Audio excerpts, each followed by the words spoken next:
क्या आपको भी सुबह उठते ही 10-20 छींकें आती हैं, या आपके नाक से पानी निकलता है, या आपको खांसी बढ़ जाती है? तो हो सकता है आपको डस्ट एलर्जी हो। तो फ्रेंड्स, मैं डॉक्टर नवीन अलाहाबादी आज बात करूंगा डस्ट एलर्जी और डस्ट माइट एलर्जी की। अगर हम देखें कि डस्ट माइट और डस्ट में ज़्यादा कॉमन एलर्जी किसकी है, तो लोगों को लगता है कि डस्ट एलर्जी ज़्यादा है, जो फ्री धूल होती है, धूल मिट्टी जो उड़ती रहती है, बट एक्चुअली में डस्ट माइट एलर्जी ज़्यादा कॉमन है। तो डस्ट माइट क्या होती है? ये एक माइनर क्रिएचर्स होते हैं जो दिखते भी नहीं है आंखों से, केवल माइक्रोस्कोप के थ्रू दिखते हैं। और ये आपके पिल्लों में, तकिए में, गद्दों में, आपके कर्टेन्स में, सोफे में कंफर्टेबली रहते हैं और ग्रो करते रहते हैं।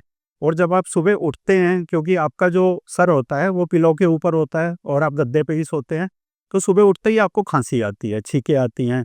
ऐसा हो सकता है नाक बंद हो, आँखों में खुजली हो, गले में खुजली हो, बलगम आए आपका, और आँखें आपकी लाल हो जाएँ, या आँखों में दर्द हो, गले में दर्द हो, नाक बंद हो, नाक से पानी बह रहा हो, तो ये सारे लक्षण आपको हो सकते हैं।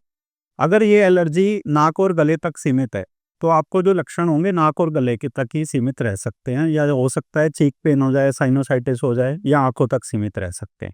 अगर ये एलर्जी अंदर गिर जाए, ठीक है, लंग्स की तरफ चली जाए, तो लंग में क्या होता है कि ये जैसे हमारी सांस की नली है, सांस की नली आगे जाकर के कई भागों में बँट जाती है, इसे हम ब्रोंकस बोलते हैं।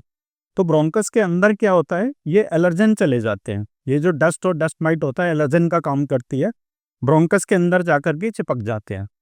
तो हमारा जो ब्रोंकस का एपिथेलियम होता है, उसको लगता है कि कोई फॉरेन पार्टिकल बाहर से आ गया है, तो उसके अगेंस्ट में जो म्यूकोसा होती है वो रिएक्ट करती है ब्रोंकस की, और स्वेलिंग हो जाती है और बलगम बन जाती है अंदर। तो चेस्ट के लक्षण भी स्टार्ट हो सकते हैं। अगर ये एलर्जी अंदर चली गई है और इसने अस्थमा का रूप ले लिया है, तो ऐसा हो सकता है रात को खांसी ज़्यादा आए, बलगम आए, सांस फूले, छाती से सीटी की आवाज़ें आएँ। तो ये सारे लक्षण होते हैं कि एलर्जी बढ़ गई है।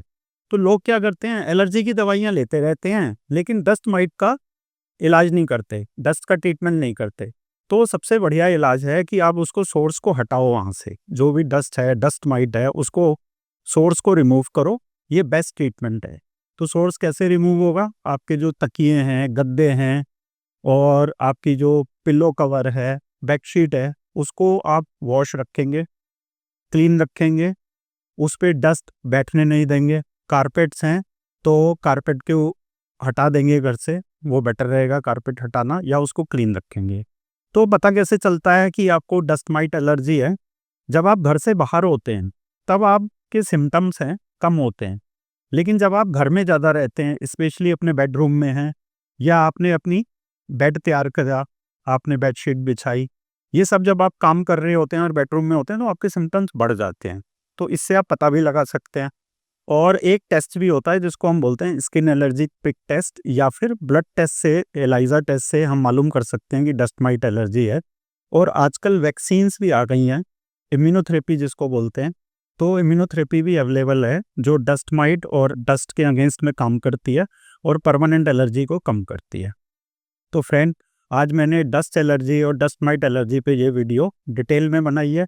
मैं आशा करता हूँ ये वीडियो आपको पसंद आई होगी। आप इस वीडियो को लाइक कीजिए, शेयर कीजिए और हमें फॉलो कीजिए। Thank you.